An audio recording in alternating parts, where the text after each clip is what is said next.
ভাৰতৰ প্ৰতিটো প্ৰয়োজনীয়তা পূৰণ কৰিছে ৰাছিয়াই। আমেৰিকা আৰু নাটোৰ ভাবুকিৰ প্ৰতি ভ্ৰক্ষেপ নকৰে ভাৰতে নামানে আমেৰিকাৰ হকিয়নি। ৰাছিয়াৰ সৈতে নতুন ব্যৱসায়িক চুক্তি ভাৰতে নিজৰ কাৰ্যৰ জৰিয়তে দেখুৱাই দিলে যে ভাৰতৰ নীতি আৰু কৌশল কি। যি সময়ত আমেৰিকা আৰু নাটোৱে ভাৰতক বাৰে বাৰে ভাবুকি দি আছিল, যেতিয়া ৰাছিয়াৰ ৰাষ্ট্ৰপতি ভ্লাদিমিৰ পুটিনে তেওঁৰ মন্ত্ৰীৰ সৈতে কথা পাতি আছিল, তেতিয়া ভাৰত আৰু ভাৰতৰ প্ৰধানমন্ত্ৰীৰ কথা উত্থাপন হ'ল আৰু এই কথা বতৰাক লৈ এতিয়া সমগ্ৰ বিশ্বতে ব্যাপক চৰ্চা চলিছে।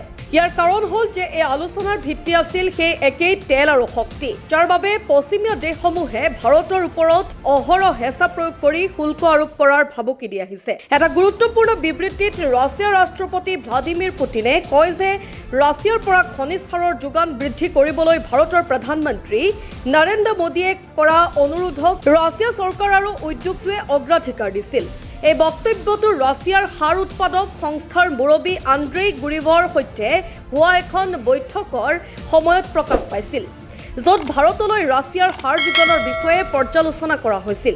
এই সন্দৰ্ভত পুটিনে আন্দ্ৰেইক প্ৰশ্ন কৰিছিল যে ভাৰতীয় নেতৃত্বই এই বিষয়ে ৰাছিয়াৰ লগত পোনপটীয়াকৈ যোগাযোগ কৰিছিল নেকি। তেওঁলোকে লগতে কয় যে ৰাছিয়াই ক্ষিপ্ৰতাৰে পদক্ষেপ লোৱাৰ ফলত ভাৰতৰ প্ৰয়োজনীয়তা পূৰণ কৰা হৈছে। ৰাছিয়াৰ সাৰ সংস্থাৰ মুৰব্বী আন্দ্ৰেই গুৰিভে কয় যে বিশ্বৰ পৰিস্থিতিৰ প্ৰতি লক্ষ্য ৰাখি ৰাছিয়াৰ সাৰ উদ্যোগে নিজৰ ৰপ্তানি কৌশল সলনি কৰিছে আৰু অন্যান্য বজাৰৰ লগতে বিশেষকৈ ভাৰতৰ ওপৰত গুৰুত্ব দিছে।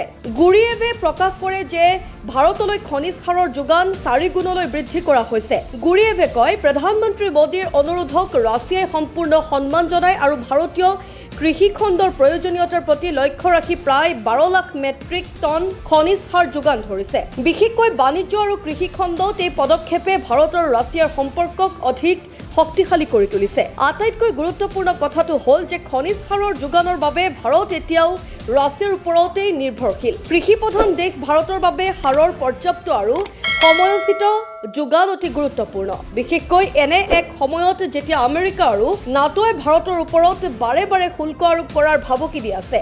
সাৰৰ উপলব্ধতাক লৈ উদ্বেগৰ সৃষ্টি হৈছিল, কাৰণ শেহতীয়া বছৰবোৰত বিশ্বৰ যোগান শৃংখলত ব্যাঘাত ঘটিছে আৰু ইউৰোপত ভূ ৰাজনৈতিক উত্তেজনা অব্যাহত আছে।